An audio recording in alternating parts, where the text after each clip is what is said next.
আসসালামু আলাইকুম। প্রিয় দর্শক, আপনাদের সকলকে আমন্ত্রণ জানাচ্ছি অন্য মঞ্চের আলাপচারিতায়। গতকালকে দিল্লিতে একজন বাংলাদেশি ধরা পড়েছেন, অবৈধ অনুপ্রবেশকারী। তিনি জাল পাসপোর্ট করিয়ে তিনি বিদেশ চলে গেছিলেন। বিদেশে গিয়ে তিনি 2 বছর এদিক ওদিক কাটিয়েছেন, চাকরি বাকরি করেছেন, করে কোনো একটা উদ্দেশ্যে তিনি ভারতে ঢোকেন। আবার ভারতে ঢোকার চেষ্টা করেন। তিনি বাংলাদেশে না গিয়ে ভারতে কেন এলেন তাও বোঝা যাচ্ছে না।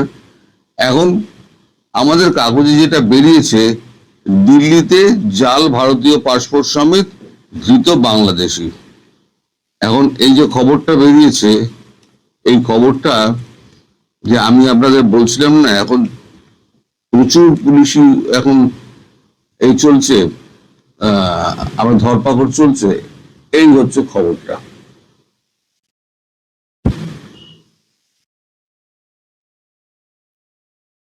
কি বলছে দেখা যাক। বলছে জাল ভারতীয় পাসপোর্ট দিয়ে বিদেশ থেকে দিল্লিতে নামার পরে দীপক মাহাতো নামে এক বাংলাদেশি অনুপ্রবেশকারীকে গ্রেপ্তার করলেন লালবাজারের গোয়েন্দারা। রবিবার রাতে দীপককে গ্রেপ্তার করা হয়েছে। ধৃতকে কলকাতায় নিয়ে আসার পরে সোমবার আলিপুর আদালতে পেশ করা হলে বিচারক 30 মার্চ পর্যন্ত পুলিশি হেফাজতে রাখার নির্দেশ দেন। আদালত সূত্রের খবর, বছর 2 আগে বাংলাদেশ থেকে সীমান্ত পেরিয়ে এ রাজ্যে এসেছিল দীপক। তারপরে দালাল মারফত জাল পাসপোর্ট তৈরি করিয়ে প্রথমে শ্রীলঙ্কা, তারপর একাধিক দেশে চাকরি সূত্রে যাতায়াত করেছে সে। মাস 6 আগে রাশিয়ার একটি মৎস্য বিপণন সংস্থায় চাকরি করছিল। জাল ভারতীয় পাসপোর্ট দিয়ে রবিবার রাশিয়া থেকে দিল্লি বিমানবন্দরে এসে নামের দীপক। তারপরেই তাকে ধরা হয়। এদিন অভিযুক্ত আইনজীবী সৈকত রক্ষিত আদালতে বলেন, বিদেশি চাকরির লোভ দেখিয়ে এ রাজ্যে কিছু দালাল দীপকের পাসপোর্ট নথি তৈরি করে দেয়, কিন্তু যে জাল নথির ভিত্তিতে তৈরি করা হয়েছে তা জানতেন না দীপক। তার জামিনের আবেদন করা হয়েছে। দীপক চক্রান্তের শিকার বলেছেন আইনজীবী।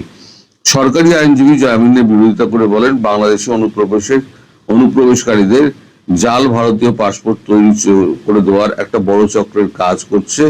এই চক্রের অন্যতম পান্ডা দীপক। এটি বৃহত্তম ষড়যন্ত্রের মামলা। জালিয়াত চক্রের শিকড় গভীরে। তদন্ত দ্রুত এগোচ্ছে। এই মুহূর্তে দীপকের জামিন মঞ্জুর করলে তদন্ত ব্যাহত হতে পারে। এরপরে বিচারক তাকে 30 মার্চ পর্যন্ত পুলিশি হেফাজতে রাখার নির্দেশ দেন।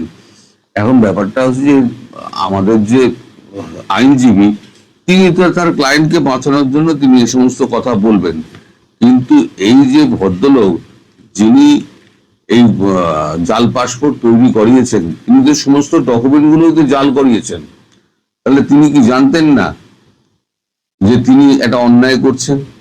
তিনি আধার কার্ড বানিয়েছেন, তিনি ভোটার আইডি কার্ড বানিয়েছেন, তারপরে তিনি জাল পাসপোর্ট তৈরি করিয়েছেন। জাল পাসপোর্টটি করেই তিনি বিদেশ চলে গেছেন। 2 বছর আগের ঘটনা, তখন কিন্তু ধরাধরি কড়াকড়ি ছিল না। এখন আমি বলেছি না, প্রত্যেকটা জায়গায় এখন পুলিশি ধরপাকড় চলছে। বিশেষ করে আপনার দিনাজপুর থেকে মুর্শিদাবাদ, মালদা, আপনার বহরমপুর, এই সমস্ত অঞ্চলগুলো যেগুলোতে জামাত জিতেছে, যে সমস্ত লাইনগুলো জামাত জিতেছে, সেই সমস্ত লাইনগুলোতে এখন প্রচন্ড ভাবে কড়াকড়ি এবং সব ধরপাকড় হচ্ছে। এর মধ্যে এসআইআর চলছে। এসআইআর নিয়ে একটা বড় গন্ডগোল আছে। এসআইআর এ এখন একটা বড় রকমের একটা বিতর্ক দেখা দিয়েছে, কে ভোটার কে ভোটার নয়। অনেকের আছে ডিসক্রিপেন্সি আছে, তার বাবার নাম আছে, তার এর রয়েছে, বাবার সঙ্গে ছেলের বয়সের তফাৎ দেখা যাচ্ছে 34 বছর 35 বছর, ছেলের বয়স আর বাবার বয়সের তফাৎ এরকম। তারপরে তার পূর্বপুরুষের ঠিকানা নেই, এরকম অনেক ঘটনা রয়েছে। এছাড়া বিচ্ছিন্ন কিছু ঘটনা রয়েছে যেগুলো সত্যি সত্যি ডিসক্রিপেন্সি আছে, যেমন তার বাবার নাম রয়েছে, তার বয়সে গন্ডগোল আছে, সেগুলো সমস্ত ওই আবার বিশেষ করে স্ক্রিনিং করে সেগুলোকে ছাড়া হচ্ছে। এই যে মোটামুটি যে মানে প্রক্রিয়াটা চলছে, এই প্রক্রিয়াটা এখন শেষ হলে পরে তারপর যেগুলো বেঁচে থাকবে সেগুলোকে সব তারপরে দেখবেন তাড়াতে শুরু করবে।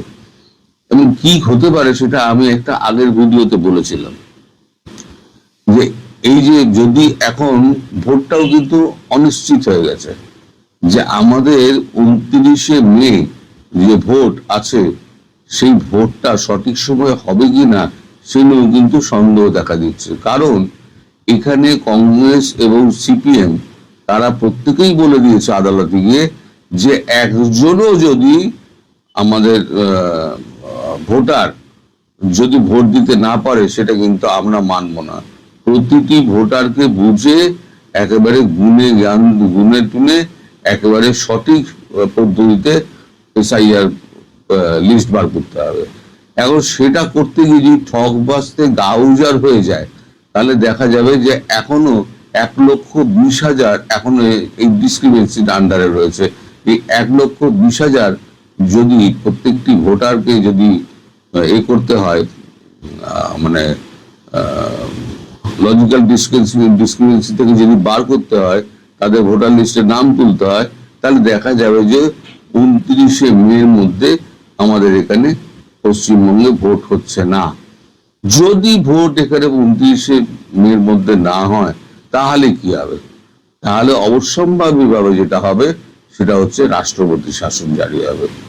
আর তারও আগে আমি একটা ভিডিও করেছিলাম যে এই যে অঞ্চলটা উত্তর দিনাজপুর থেকে একেবারে কলকাতা পর্যন্ত, দক্ষিণ 24 পরগনার সুন্দরবন অঞ্চল পর্যন্ত কিছুটা কলকাতা আছে, এখন এই অঞ্চলটাতে কেন্দ্রীয় শাসিত অঞ্চল হিসেবে ঘোষণা করা হবে।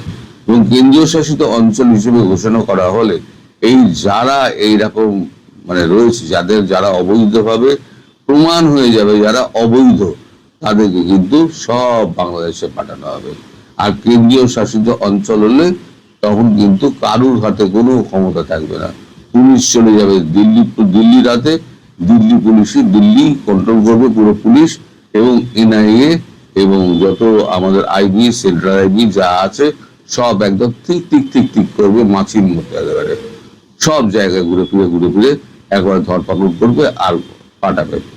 এই যত এখন লুকিয়ে ছুড়ে রয়েছেন না যারা এখনো পর্যন্ত পালিয়ে আছেন, এই রাজ্য থেকে ওই রাজ্যে চলে যাচ্ছেন, ওই রাজ্য থেকে সেই রাজ্যে চলে যাচ্ছেন, সেই রাজ্যগুলোকেও সব সতর্ক করে দেওয়া হয়েছে যে প্রত্যেকটা রেল স্টেশনে যারা যারা নামছে তাদের পরিচয়পত্র এবং তাদেরকে কঠোরভাবে জিজ্ঞাসাবাদ করা।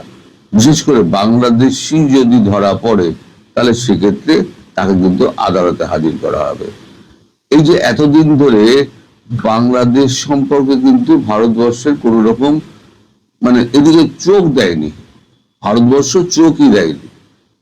কারণ ঠিক আছে বাংলাদেশ থেকে আসছে, করে খাচ্ছে, ঠিক আছে, আমরা আর বাবা দেবো না। কিন্তু এই যে 2024-এর আগস্টের পর থেকে যেভাবে ভারত বিদ্বেষী কাজকর্ম শুরু হয়েছে, তারপর থেকে ভারত আর বাংলাদেশকে বিশ্বাস করে না। যার জন্য আমি বলেছিলাম যে ওই আপনার ট্রাভেল ভিসা দেওয়ার ক্ষেত্রে এখনই কোনো সিদ্ধান্ত হয়নি।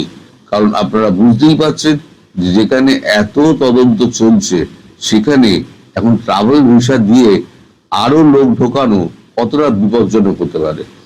এখন সেটা প্রণয় বার্মা বলে দিয়েছিলেন। সে যাই হোক, তাতে নিয়ে অনেক অনেক অনেক কথা বলছেন। এখন কি করা যাবে? যারা এগুলো বিরোধিতা করছেন তারা মুখে বলে যে আমরা ভারত মায়ের সন্তান, কিন্তু তারা হচ্ছে বামপন্থী। তারা নানান রকম প্রশ্ন আমায় লিখে পাঠান এবং নানান রকম কথাবার্তা বলেন। তো যাই হোক, আমি সেদিকে কান দিই না।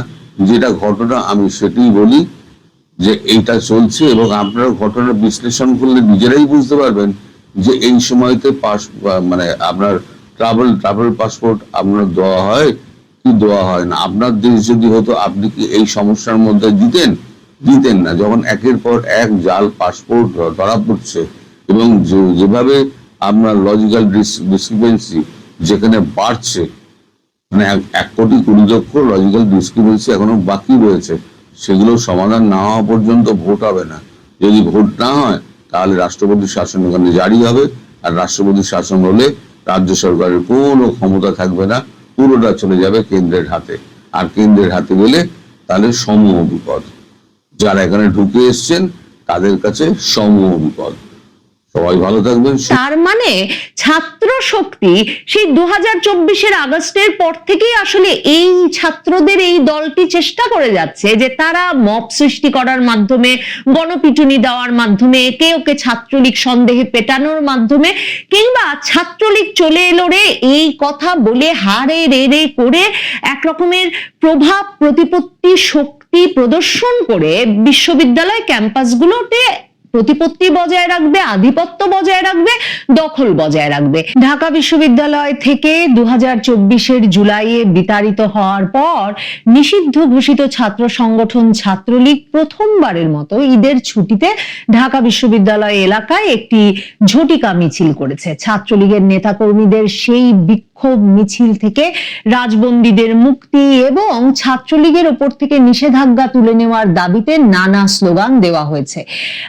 রোববার সকাল 8:30টার দিকে দোয়েল চত্বর থেকে টিএসসি মুখী সড়ক বিশ্ববিদ্যালয়ের পুষ্টি বিজ্ঞান ইনস্টিটিউটের সামনে থেকে মিছিলটা শুরু হয় এবং সেটা গিয়ে শেষ হয় রাজু ভাস্কর্যের সামনে। মানে যেই রাজু ভাস্কর্যের সামনে কথায় কথায় রাজুতে আয় বলে হাসনাত আব্দুল্লাহ, সার্জিস আলমেরা ডাক দিয়ে আসছেন সেই 2024-এর আগস্টের পর থেকে, এবং নানা সময়ে নানা হুমকি দিচ্ছেন সেখানে তারা বিরাট আন্দোলন গড়ে তুলবেন এসব বলে সেই রাজু ভাস্কর্যে এসে কিনা ছাত্রলীগের মিছিল শেষ হয়েছে ঈদের ছুটির মধ্যে। সংবাদ মাধ্যমগুলো খবর দিচ্ছে ছাত্রলীগের 25-30 জন নেতাকর্মী সেই মিছিলে যোগ দিয়েছিলেন।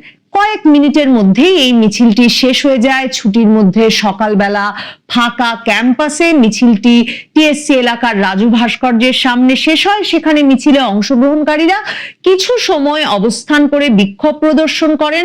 তারা ছাত্রলীগের নিষেধাজ্ঞা তুলে নেওয়ার পাশাপাশি মিথ্যা মামলা প্রত্যাহারের দাবি জানান। বিক্ষোভ মিছিলে অংশ নেওয়ারা এছাড়াও জয় বাংলা, জয় বঙ্গবন্ধু সহ নানা রকম স্লোগান দেন এবং এরপর এই বিক্ষোভ মিছিলের ভিডিও এবং ছবি ছাত্রলীগের ফেসবুক পেজে শেয়ার দেওয়া হয়। কিন্তু এই যে কয়েক মিনিটের বা কিছু সময়ের এই মিছিল ছাত্রলীগের আয়োজনে ঈদের ছুটির মধ্যে ঈদ উল ফিতরের দ্বিতীয় দিন রোববার 22শে মার্চ সকাল 8:30টার দিকে, যেখানে তারা জয় বাংলা বলছেন, শেখ হাসিনা আসবে এ ধরনের স্লোগান দিচ্ছেন, সেই মিছিল রীতিমতো একেবারে আতঙ্ক ধরিয়ে দিয়েছে জাতীয় নাগরিক পার্টি এনসিপির যে ছাত্র সংগঠন তারা গড়ে তোলার চেষ্টা করে যাচ্ছেন সেই 2024-এর আগস্টের পর থেকে সেই জাতীয় ছাত্র শক্তির নেতৃবৃন্দের মনে। জাতীয় ছাত্র শক্তির নেতৃবৃন্দ এই মিছিলের খবর পেয়ে হারে রেড়ে করে শাহবাগ থানা পর্যন্ত গেছেন। সেখানে পুলিশকে তারা আলটিমেটাম দিয়েছেন যে পুলিশ যদি ভিডিও দেখে এই মিছিলে অংশগ্রহণকারীদের চিহ্নিত না করেন তাহলে তারা পুলিশের বিরুদ্ধে যেমন ব্যবস্থা নেবেন তেমনি তারা ব্যবস্থা নেবেন ঢাকা বিশ্ববিদ্যালয় প্রশাসনের বিরুদ্ধে। ওই ছাত্রলীগের মিছিল থেকে রাজবন্দীদের মুক্তির পাশাপাশি পুলিশ হত্যারও বিচার চাওয়া হয়েছিল। সম্ভবত সেটাও ছাত্র শক্তির নেতৃবৃন্দের ভেতরে যে বড় ধরনের আতঙ্ক তৈরি হয়েছে ছাত্রলীগের এই ছোট একটা ঝটিকা মিছিল ঢাকা বিশ্ববিদ্যালয়ে ঘটতে দেখা মাত্র, তার একটা বড় কারণ। তার চেয়েও বড় কারণ হচ্ছে এটা যে 2024-এর জুলাইয়ে ছাত্রলীগকে বিতাড়িত করার পর থেকে ছাত্র শিবির ব্যাপক বিক্রমে, বিপুল বিক্রমে যে বাংলাদেশের সকল পাবলিক বিশ্ববিদ্যালয়ের মতো ঢাকা বিশ্ববিদ্যালয়েও একটা আধিপত্য বিস্তার করেছে এবং ঢাকা বিশ্ববিদ্যালয়ের ছাত্র সংসদ নির্বাচনে বিপুল ভোটে বিজয়ী হয়েছে।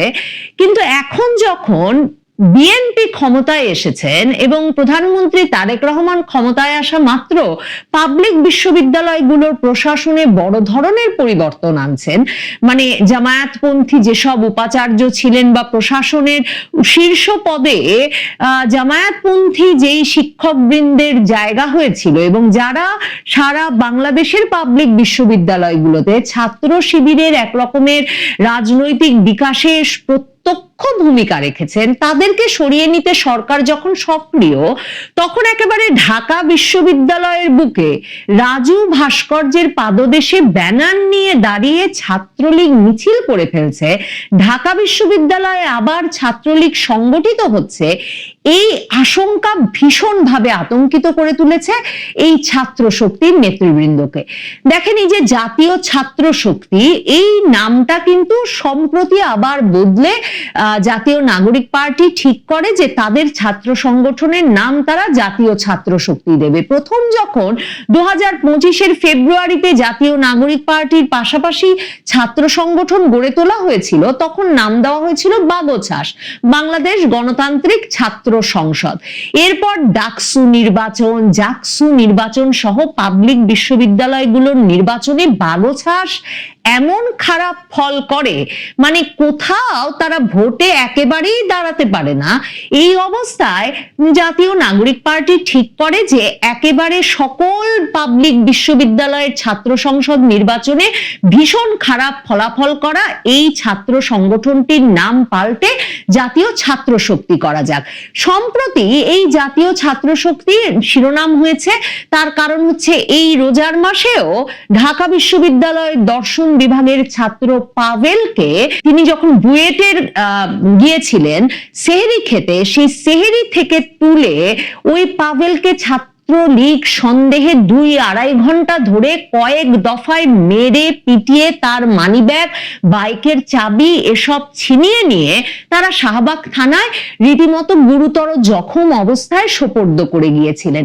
এবং তারপর পাভেল বলেছিলেন যে তিনি কখনো ছাত্রলীগও করেন নাই, কিন্তু তার মানে ছাত্র শক্তি সেই 2024-এর আগস্টের পর থেকেই আসলে এই ছাত্রদের এই দলটি চেষ্টা করে যাচ্ছে যে তারা মব সৃষ্টি করার মাধ্যমে, গণপিটুনি দেওয়ার মাধ্যমে, একে ওকে ছাত্রলীগ সন্দেহে পেটানোর মাধ্যমে, কিংবা ছাত্রলীগ চলে এলো রে এই কথা বলে হারে রে রে করে এক রকমের প্রভাব প্রতিপত্তি শক্তি প্রদর্শন করে বিশ্ববিদ্যালয় ক্যাম্পাসগুলোতে প্রতিপত্তি বজায় রাখবে, আধিপত্য বজায় রাখবে, দখল বজায় রাখবে।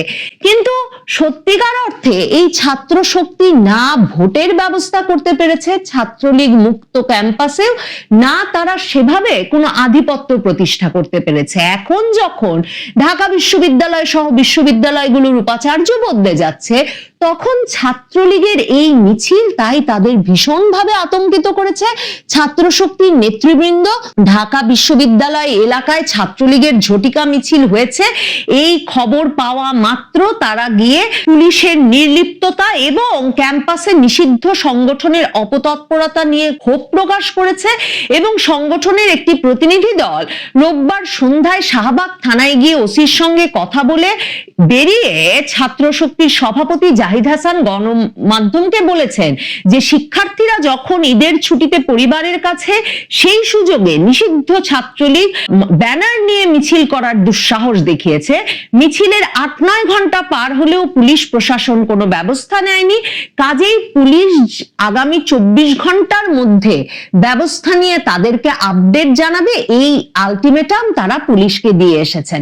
এবং তারপর এই ছাত্র শক্তি প্রক্টরকেও প্রশ্নের সম্মুখীন করেছেন যে প্রক্টর কিভাবে এরকম নির্লিপ্ত আছেন যে ক্যাম্পাসে আবার ছাত্রলীগকে দেখা গেছে। ঢাকা বিশ্ববিদ্যালয়ের প্রক্টর অধ্যাপক সাইফুদ্দিন আহমেদ বলেছেন যে ভোর 6টা থেকে 6:30টার দিকে 10-15 জনের একটি দল মেট্রো রেল স্টেশন থেকে নেমে রাজু ভাস্কর্যের সামনে এসে মিনিট খানেক অবস্থান করেই দ্রুত সটকে পড়েছিল। কাজেই তিনি বলেন, আমি ভিডিওটি দেখেছি, তবে সেখানে পরিচিত কাউকে শনাক্ত করা যায়নি। বিশ্ববিদ্যালয়ের কোনো কর্মচারী বা তাদের সন্তানেরা এর সঙ্গে যুক্ত কিনা তা খতিয়ে দেখা হচ্ছে। পুলিশের একটা বিশেষ ইউনিট বিষয়টি নিয়ে কাজ করছে।